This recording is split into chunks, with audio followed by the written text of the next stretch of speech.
I'll never forget the sound that ended everything. The crash of glass, the soft thud of frosting hitting the tiled floor, and the silence that followed before someone laughed. It wasn't just any laugh. It was sharp, young, and cruel. I turned and saw Ethan, my sister's son, standing over my graduation cake, his hand still smeared with icing, his grin twisted with something ugly. He looked at me like I was beneath him and said, "Go on, Auntie. If you're so proud of yourself, eat it off the ground."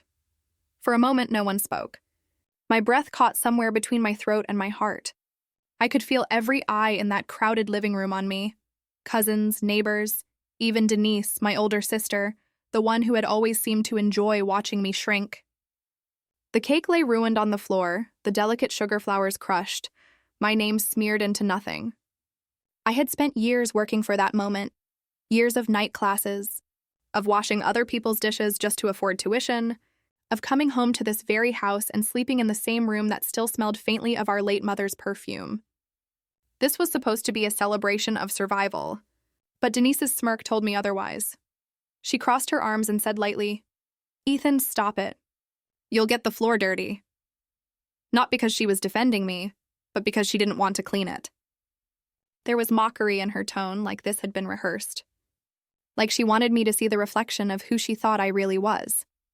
The sister who would never be more than a maid in her own family's home.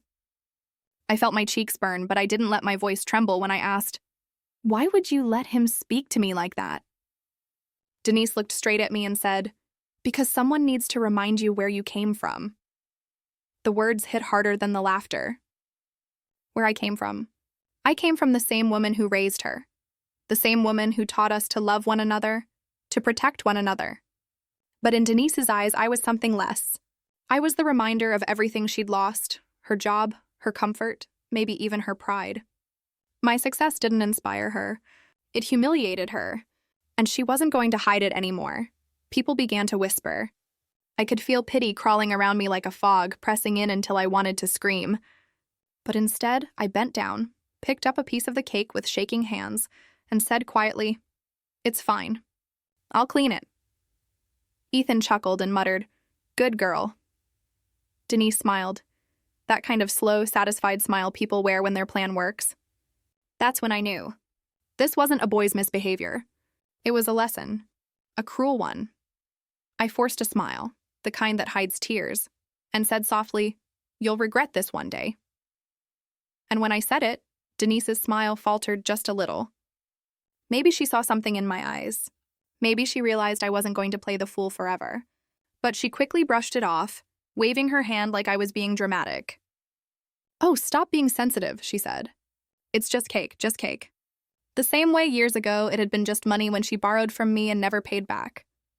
Just a mistake when she failed to show up for our mother's surgery. Just a misunderstanding when she secretly sold mother's jewelry to pay her own bills. For Denise, everything painful was just something small.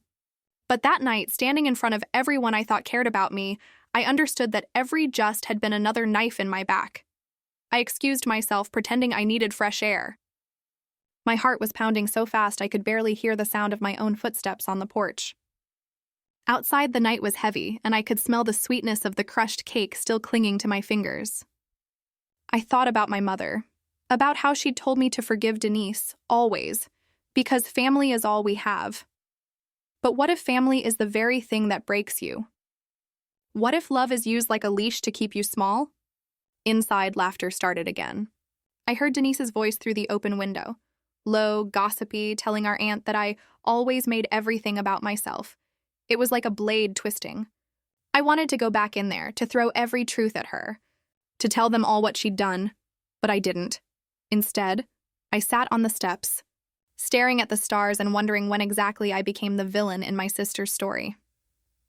Later that night, after everyone left and the house had fallen into silence, I cleaned the mess myself.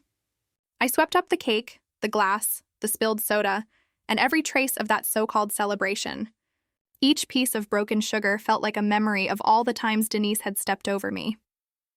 The time she called my scholarship a pity prize. The time she told Ethan not to end up like your aunt, chasing dreams that don't pay. Every word came back to me as I mopped the floor. But something inside me was shifting. Something I hadn't felt in years. It wasn't sadness anymore. It was quiet fury, the kind that doesn't shout, the kind that waits. When I finally went to my room, I sat on the edge of my bed and looked at my graduation gown draped neatly on the chair. For the first time, it didn't feel like a symbol of success. It felt like armor. I couldn't sleep. Every time I closed my eyes, I saw Ethan's mocking grin and Denise's cold smile. So I got up, still in my robe, and wandered into the hallway. My mother's old cabinet stood there, untouched since her funeral. I'd avoided opening it for years because it smelled like her perfume, like lilacs and old wood, and every time I caught that scent, I felt her absence all over again. But that night, something pulled me toward it. Maybe I needed comfort. Maybe I needed answers. The cabinet creaked when I opened it. Dust floated in the air like ghosts, and my hands trembled as I ran my fingers over the boxes and old envelopes inside. I thought I'd find nothing more than family photos or my mother's knitting needles, the harmless relics of a simpler time. But as I reached into the back, my hand brushed against a sealed brown folder. It was heavier than I expected, tied with string, and had my name written on it in my mother's handwriting. I froze. My throat tightened. What could she have hidden from me? I hesitated for a long moment, afraid of what I might find. Because sometimes the truth doesn't heal. It ruins. I held the folder close, my heartbeat echoing in my ears, and whispered, "Mom." "What did you do?" That night, as I sat alone under the flickering hallway light, I untied the string. And what I found inside that old cabinet changed everything. Before that night, before the cake, before the laughter that still burns in my memory, there was a time I believed my sister and I were inseparable. Denise and I were only 2 years apart, and when our mother passed away, I thought grief would pull us closer. I was wrong. Grief didn't unite us. It built a wall made of envy, silence, and things we never said out loud.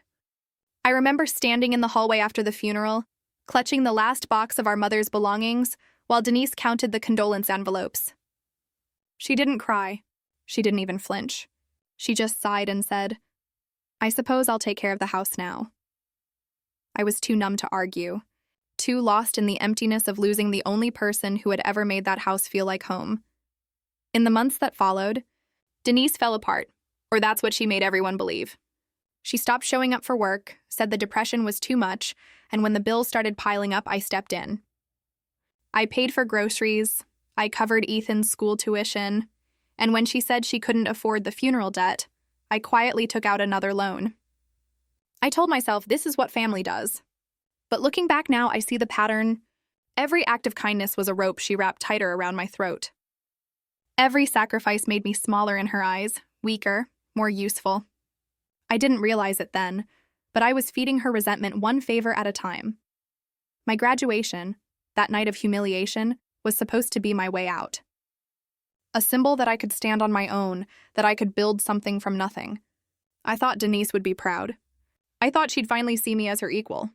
Instead, she saw it as betrayal, proof that she was no longer the strong one, the successful one, the one in control. And the morning after that awful celebration, as I scrubbed icing out of the carpet, I promised myself I wouldn't let her break me again. But fate doesn't listen to promises. It tests them. I remember that morning vividly. The smell of old paper, the quiet hum of the ceiling fan, the way the house felt too still, like it was holding its breath. I went to the cabinet, the same one I'd opened the night before, and began sorting through our mother's files. I wanted distraction, maybe closure. But then, hidden between a stack of faded utility bills and an old insurance form, I found it. A folder marked property transfer deed. At first, I thought it was just another old document from before Mom passed. But when I opened it, my blood ran cold. It was a transfer of ownership for the very house I was living in. My mother's signature was there, shaky and faint, but underneath it was a second version of the same document. This one was unsigned but written entirely in Denise's handwriting. The loops of her letters were unmistakable. Even the ink was newer. The deed transferred ownership from Eleanor Brooks to Denise Howard. I felt my hands tremble as I traced the lines. Why would my sister be forging our mother's signature? I wanted to believe it was a misunderstanding. Maybe something she started drafting before Mom's death. Maybe paperwork she never meant to file. But then I noticed the date, just 2 months ago, long after Mom was gone.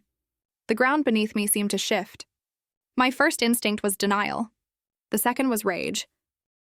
I went to her house that afternoon.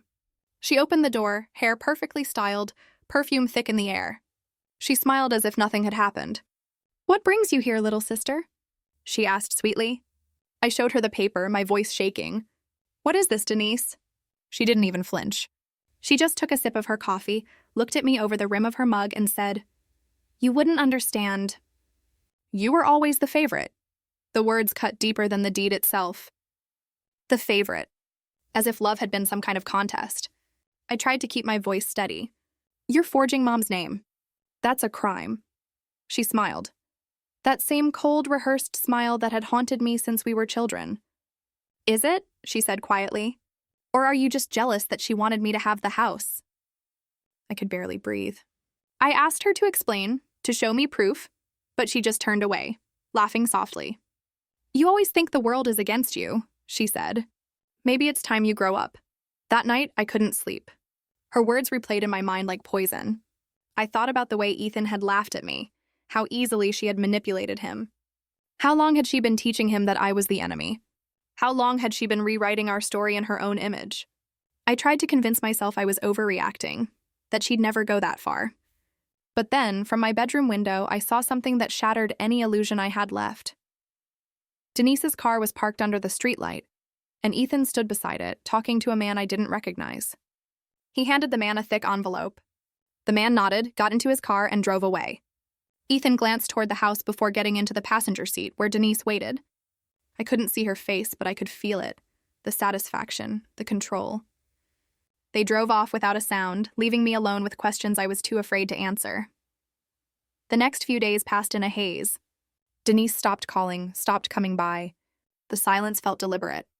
Then, exactly 1 week later, I came home from work to find a thick envelope wedged under my door. My name was written in sharp professional script, Ms. Eleanor Brooks, occupant. I tore it open, expecting bills or maybe another cruel prank.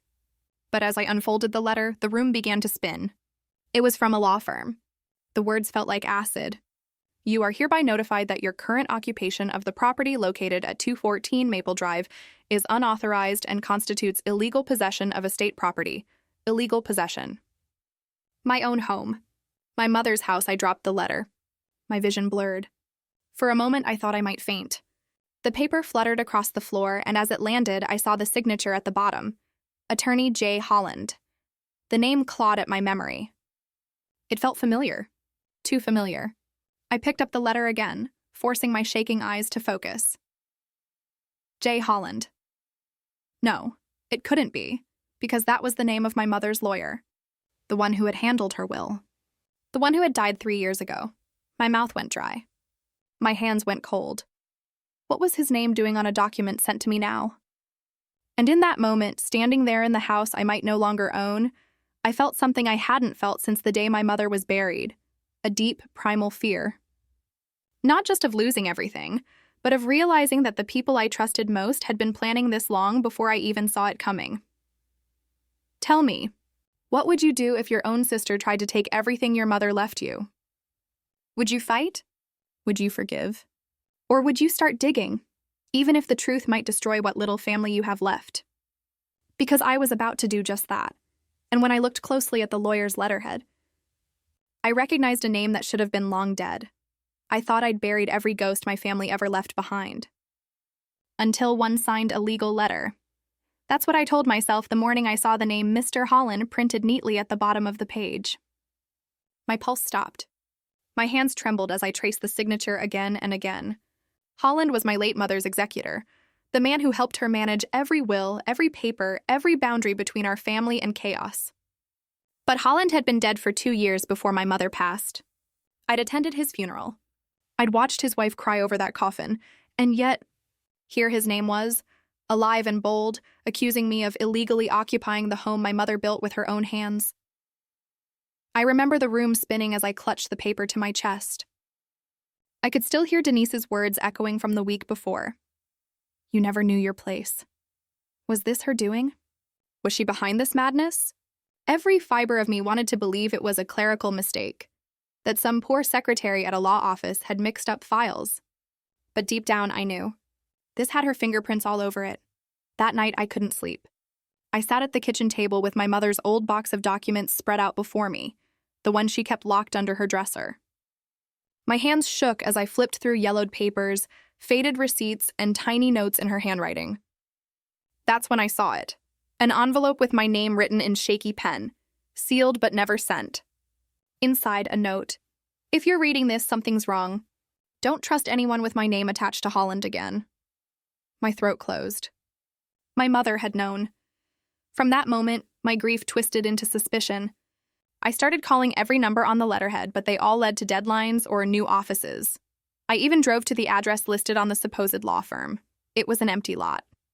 A stray cat stared back at me through a broken window. I remember whispering to it, "What are they doing to me?" The next morning, I went to the bank. I demanded to see any accounts under my mother's name, explaining that I was the heir, the caretaker. The clerk looked uneasy. "There's a restricted account, ma'am," she said quietly. "Open last year?" Last year. My mother had been gone for 3. My stomach dropped. "Who opened it?" I asked, but the clerk hesitated. "I can't say without authorization." I slid my ID across the counter and whispered, "Then consider this a fraud investigation." After a tense pause, she leaned in, her voice trembling. "All deposits come from one source. Your sister's company." My heart turned to ice. Denise worked for a property development firm, the same one that had been circling our neighborhood, buying up old homes. I'd brushed it off as coincidence before. Now it looked like a setup years in the making. When I confronted her, she didn't flinch. She stood in her doorway, arms crossed, smiling that small, polite smile that always meant danger. "You wouldn't understand," she said softly. "You were always the favorite. You always got what you wanted. So why not give me the one thing left?" "The house?" I whispered. She tilted her head, amused. "It was never about the house. It was about control. You always thought you were better. Now let's see how it feels to lose everything." Her words sliced through me. For a second, I wanted to scream, to throw the fraudulent letter in her face. But something inside warned me to stay calm. She wanted me angry. She wanted me careless. So instead, I smiled. "Careful, Denise. The truth doesn't stay buried forever." That smile, it unnerved her. I saw it. And that's when I knew I wasn't just her sister anymore. I was her enemy. The next few days, I noticed small changes around me. My mail went missing. My calls to the utilities got accidentally disconnected. Ethan stopped visiting. When I saw him across the street, I waved. He turned away. Later, I caught him whispering with a tall man near Denise's car, a man I didn't recognize. I snapped a picture from my window, though my hands were shaking so hard the image blurred. Still, something in his posture, the way he kept his face turned from the light, unsettled me. That night, the quiet in my house felt wrong, too still. Like the walls were listening. I sat on my bed and thought about my mother's warning. What else had she known? What else had she hidden? I went back to her cabinet and found a small metal box I'd missed before, rusted around the corners. Inside were old bank statements, a notary stamp, and one document that made my blood run cold. A power of attorney form, dated after her death, with my mother's name signed neatly across the bottom, but the handwriting wasn't hers. It was Denise's. I dropped the papers and stumbled back, gasping for air. How long had she been forging our mother's signature? How far had this gone? I could almost hear my mother's voice saying, "Be careful who you call family. What would you do if your own blood turned on you like this? If the people you loved most began rewriting your past right in front of your eyes?" I decided to find out who that man with Ethan was. I followed them one evening after Denise's car pulled out of the driveway. They drove across town, past the old factory district, and stopped near a row of storage units. I parked a few blocks away and crept closer, my heart pounding so loud I thought they'd hear it. From a distance, I watched Ethan unlock one of the units. He and Denise went inside with flashlights. After a few minutes, I saw them carry out a small stack of boxes labeled with my mother's initials. Something inside me snapped. I couldn't stand it any longer. When they left, I waited until the coast was clear and walked to the unit. My hands trembled as I lifted the latch. Inside were dozens of boxes, some with my mother's name, others with numbers I didn't recognize. I opened one. Inside were bank withdrawal slips, forged documents, and even old family photos I hadn't seen since before she died. Photos of us as kids, and receipts from her medical care. But mixed in were things that made no sense, like donation slips with my forged signature and notes about asset transfers dated after her death. I felt the world tilt. My knees gave way as I whispered, "What have you done, Denise?" I heard a noise behind me, a click. The door slammed shut. Total darkness, I screamed, pounding on the metal. "Denise, open this door!" From the other side, her voice came low and calm. "Maybe now you'll learn what it feels like to lose everything." Her footsteps faded. I was left in pitch-black silence, the air thick and cold. I tried calling for help, but there was no signal. I sat there for hours, maybe all night, until my voice gave out. I thought of my mother, of the house, of every sacrifice I'd made. Was this how it ended? Trapped in the dark with my sister's lies closing in like walls? At some point, exhaustion took over. I must have passed out, because the next thing I remember was sunlight flooding through a crack above the door and the sound of metal scraping. Voices, police voices, shouting. When they pried it open, I stumbled out into the morning light, shaking, covered in dust and fear. But as I blinked and tried to explain, I noticed the officers weren't looking at me with pity. They were looking at me with suspicion. One of them held up a piece of paper from inside the unit. "Ma'am," he said cautiously, "we found your name on several financial records. These boxes, they trace back to you." I froze. He pointed to a document, one I hadn't touched. My signature? My mother's name. Transactions linking me to the fake account. And then it hit me like ice water. She'd set me up. Denise hadn't just wanted to ruin me. She wanted to erase me. Legally, financially, completely. The officer's next words still echo in my head. "You might want to come with us. You're now considered a suspect in an ongoing fraud investigation." I wanted to scream, to explain, but the words tangled in my throat. As they led me away, I glanced back at the unit, at the mountain of lies, the staged evidence, the ghosts of my family's name, and for the first time, I realized how far my sister was willing to go. But what I didn't realize then was that this was only the beginning.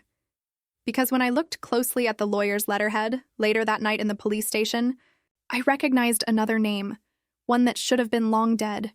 "You have the right to remain silent." Those words still echo in my mind like a wound that never closes.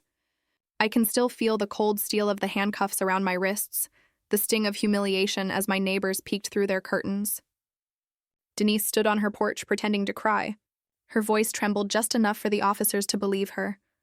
I never thought my own sister could do this. And I remember whispering back, "You did this to me!"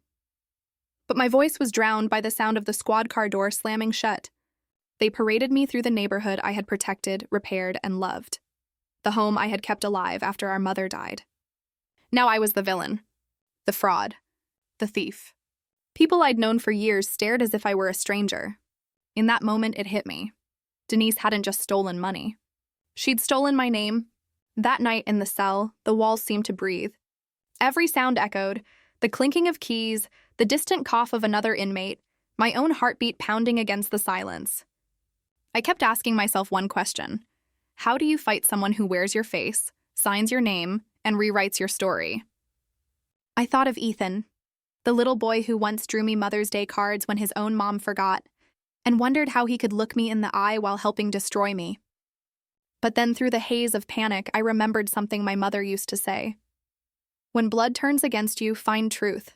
It's stronger than family." I clung to those words. And that's when I made the call that changed everything. Mrs. Carter, my mother's closest friend. The woman who had baked me cakes on birthdays Denise always forgot. When she heard my voice crack through the static, she gasped. "They've taken you, haven't they?" I couldn't speak. I just sobbed. Without hesitation, she said, "Hold on, sweetheart. I know someone who can help." By morning, she'd found him, an attorney named Daniel Rhodes. He didn't talk like other lawyers. He didn't look at me like I was a criminal trying to prove innocence. He listened. Every detail. Every tremor in my voice. And when I showed him the documents the police had found, the forged signatures, the bank transfers, the notary stamp, he leaned back in his chair and said, "Someone planned this for a long time." Too perfect to be impulsive. Those words chilled me. Because he was right. Denise's cruelty wasn't born from anger. It was crafted, methodical, decades in the making. We began to dig. Daniel petitioned for access to Denise's financial records. Mrs. Carter and I spent nights scrolling through Ethan's social media, where he posted photos of expensive sneakers, a new watch, and even a vacation. All things Denise claimed she couldn't afford when I was helping pay their bills. But what stunned me most wasn't the luxury. It was the captions. New beginnings, one read. Finally free, said another. Free from what? From me? Piece by piece, we followed the trail. My name used to open credit cards, loans, and accounts linked to Denise's company. She had built her new life on the ashes of mine. But what would you do if you knew the person who ruined your life still slept soundly each night, in the same house your mother once blessed, smiling as you rotted behind bars? Would you forgive or would you fight? I chose to fight. The bail hearing came a week later. The court smelled of old wood and cheap perfume. Denise arrived in a white blouse playing the perfect victim. Ethan sat behind her, scrolling on his phone like this was just another show. When she caught my eye, she smiled. That same cold, knowing smirk. She thought I'd broken. She thought I'd surrender. But what she didn't know was that I had something she didn't. The truth. Before the judge entered, Daniel leaned toward me and whispered, "Stay calm. She's already nervous." I didn't understand what he meant. Not until the doors at the back of the courtroom opened. A man walked in. Tall, solemn, holding a folder. The judge looked up in surprise. "And you are?" "Mr. Holland's son, Your Honor." The room fell silent. Denise's smile cracked for the first time. I could almost hear the air leave her lungs.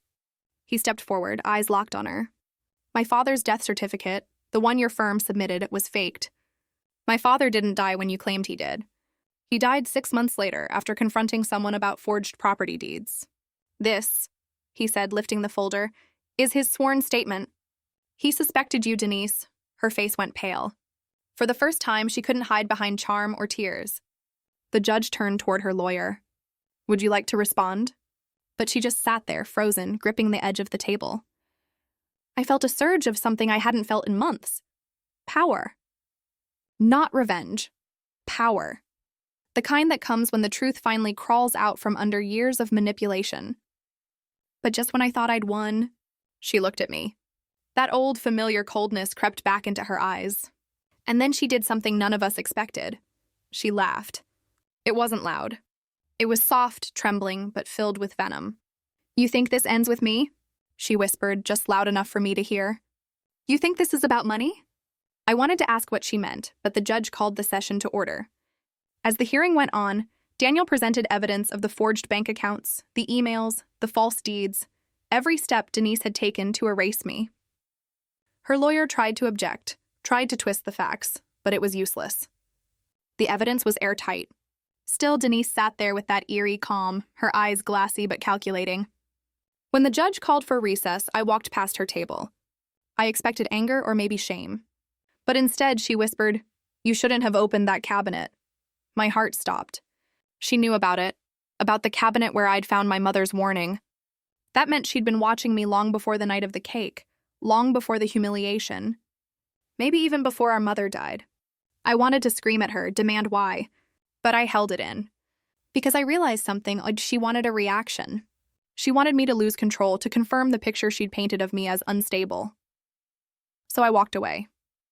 When court resumed, Denise's lawyer tried one last defense: insanity by obsession.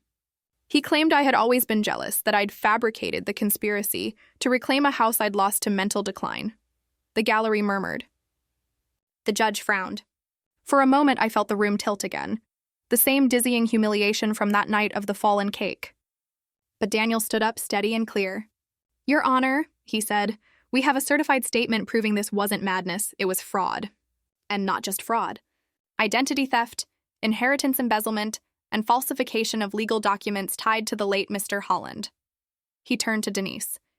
"Would you like to explain how you deposited over $75,000 into an account under your sister's name?" The silence that followed was deafening. Even Ethan looked confused now, eyes darting between his mother and me. And then, for the first time, Denise's composure cracked. Her hand trembled. The mask she'd worn for years, the calm, condescending sister who always had control, began to slip. But what happened next left me completely unprepared. The judge leaned forward and said, "Denise, before we proceed, do you have anything you'd like to say?" She stood slowly. I braced myself for denial for another manipulation. Instead, she looked straight at me, tears pooling in her eyes, and said, "Yes, Your Honor, I have something to confess."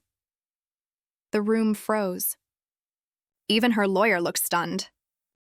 And as the words formed on her lips, I realized that the truth she was about to reveal might destroy everything I thought I knew.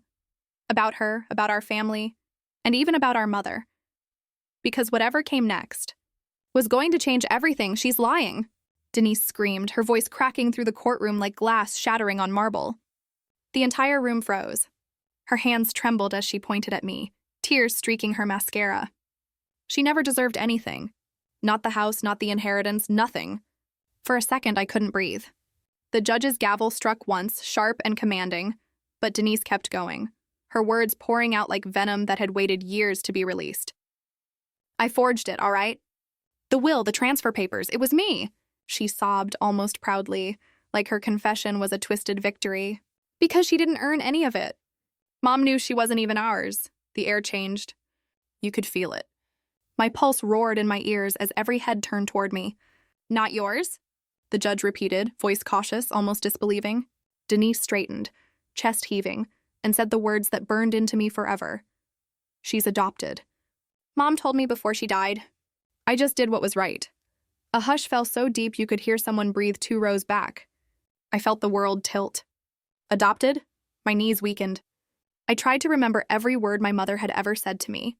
Every look, every touch, every "I love you" whispered before bedtime. Had it all been a lie? But then I saw Ethan's face. He looked lost, like a child watching a house burn down. For months, he had believed her stories about me, her carefully crafted version of the truth. Now, that same truth was twisting into something even darker. The judge ordered a recess, but I barely heard it. My attorney guided me to a side room, but my body moved like it didn't belong to me. "She's lying," I kept whispering. "She has to be lying." He nodded gently, but even he couldn't hide the unease in his eyes. "Then we'll prove it," he said, one step at a time. When the trial resumed, the courtroom felt heavier, like every secret in our family had gathered there, waiting to be exposed. Denise's hands were cuffed loosely in front of her as she was brought back to the stand. She looked smaller now, not the composed manipulator I once feared, but a woman cornered by her own deceit. Still, there was a glint in her eyes, a spark of satisfaction, as if she'd managed to break something inside me beyond repair. Her lawyer asked her to clarify. Denise took a deep breath and said, "Our mother knew she couldn't have another child after me. She adopted her. That's why Mom never trusted her with money, with family matters. She wasn't blood." I wanted to scream, to stand up and defend myself, but my voice failed me. My memories raced like flashes of lightning. Mom brushing my hair before school, her hands trembling as she fastened my necklace on graduation day, her voice whispering, "You are my everything." Were those moments real or rehearsed out of guilt? But then came a sound that silenced even Denise, a chair scraping across the floor. Mr. Holland's son stood up, holding a folder. "Your Honor," he said, his voice steady but laced with something fierce. "Before this goes any further, I have something the court should see." He walked forward and handed over a sealed envelope. My attorney's hands shook as he opened it.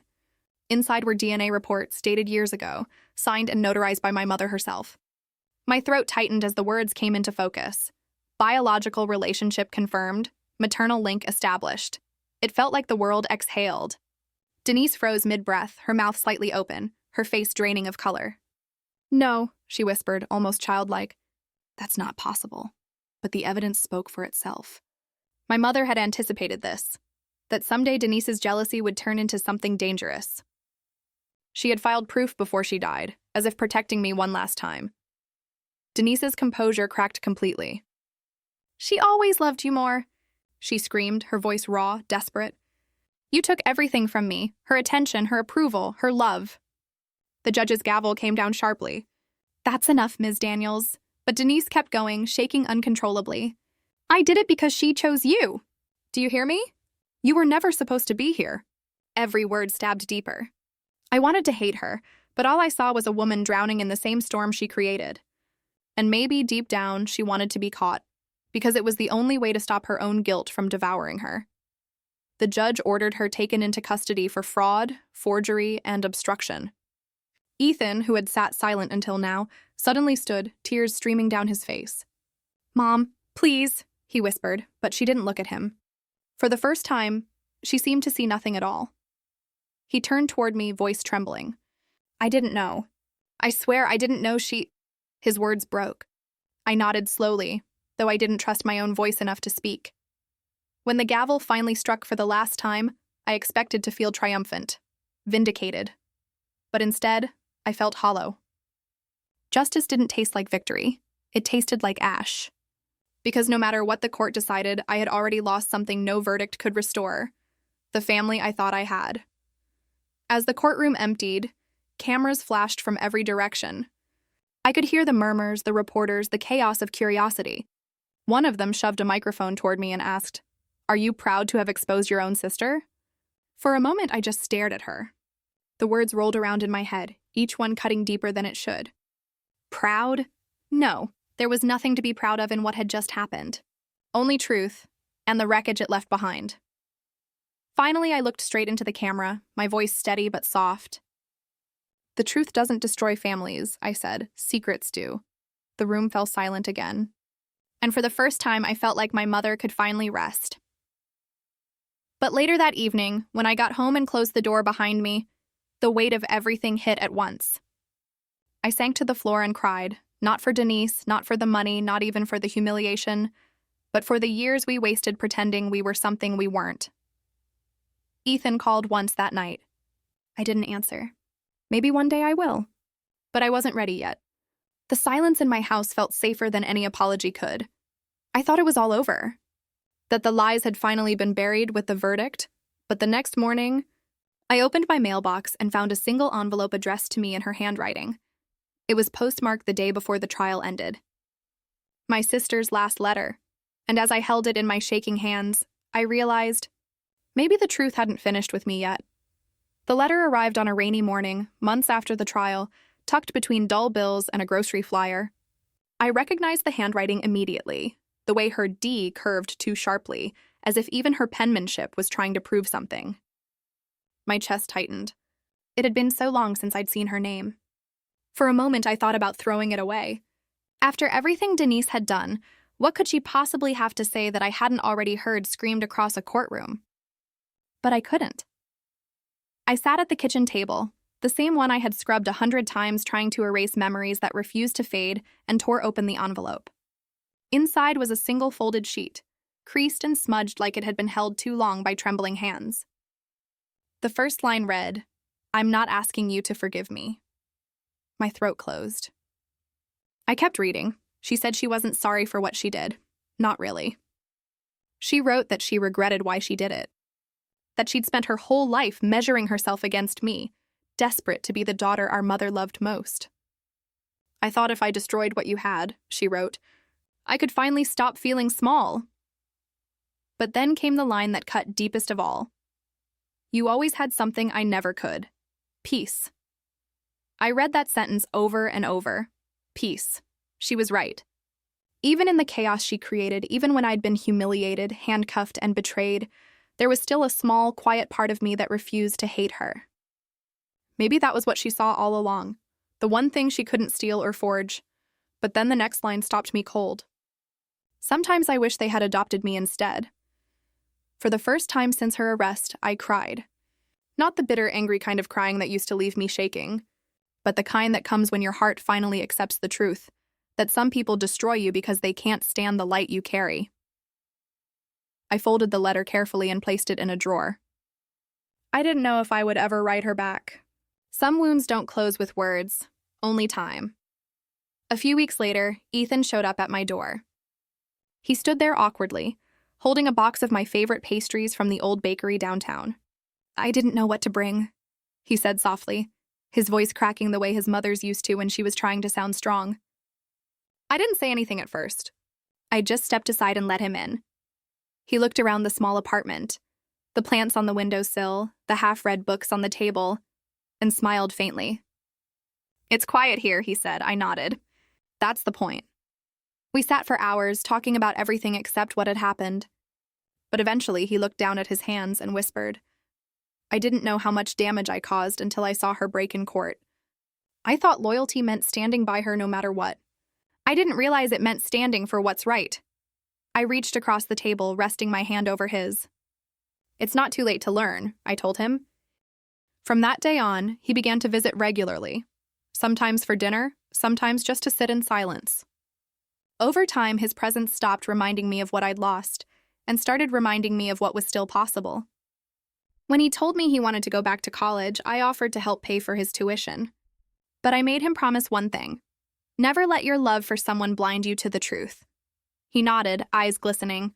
I won't. Not again. And slowly, the cracks began to heal. Months passed. I sold the old house and the one where everything had started and fallen apart, and moved to a small seaside town 2 hours away. The first morning there, I stood on the balcony of my rented cottage, listening to the sound of waves brushing against the shore. For the first time in years, I didn't feel haunted by silence. I felt held by it. I started teaching small workshops at the community center, sessions for women who had been through what I had. Divorces, betrayals, family breakdowns, false accusations, survivors just like me. At first, I thought I was helping them, but somewhere along the way, I realized they were healing me too. Every story they told chipped away a little more of the bitterness I hadn't realized I was still carrying. One of the women once asked me, "Do you ever stop dreaming about it? The betrayal? The moment everything fell apart?" I smiled. "No," I said. But eventually the dream changes. And it was true. Some nights, I still dreamed of that day. The shattered cake splattered across the floor, the gasps of guests, the sting of humiliation that burned like fire. But now when I saw it, I didn't feel shame anymore. I felt strength. Because that cake, that chaos, was where my freedom began. It was the day I stopped living to please others and started living to protect myself. Sometimes, when I walk along the beach at sunset, I find myself thinking about Denise. I imagine her sitting in her cell, writing letters she may never send, staring out a small window that never shows the sea. I wonder if she ever found her own kind of peace, even for a moment. Would I forgive her? That's a question I still wrestle with. What would you do if your own sister destroyed your life out of jealousy? Could you ever forgive her, not for what she did, but for what she took from you? I've learned something through all of this. Forgiveness isn't about excusing the pain. It's about refusing to carry it any longer. Because anger may feel powerful, but it chains you to the past. Forgiveness, quiet, steady forgiveness, sets you free. One evening, Ethan joined me on the beach. The sky was streaked with pink and gold, the tide gentle and slow. He asked if I ever planned to visit his mother. I hesitated, then said, "Maybe one day." "When I'm ready," he nodded. "She talks about you, you know. She says she dreams of the day you'll write her back." I looked out at the horizon. "Then let her keep dreaming," I said softly. "Some things are better left unsent." We stood there for a while, listening to the waves. There was no need to fill the silence anymore. We had both learned how to live inside it. Life isn't about fixing every broken thing. Sometimes it's about learning how to live beautifully around the cracks. Now every morning, I wake up to the sound of gulls and the smell of salt air. I brew my coffee, open my windows, and let the light in. And every time I do, I whisper the same words that carried me through it all. The truth doesn't destroy families. Secrets do. And as for forgiveness, I've come to understand it's not a gift you give to others. It's the one you give to yourself. Because in the end, freedom doesn't come from revenge or justice. It comes from letting go. From choosing peace over pain, truth over silence, and love over fear. That's how I found my way back to myself. That's how I learned that sometimes the only way to heal is to forgive what tried to break you.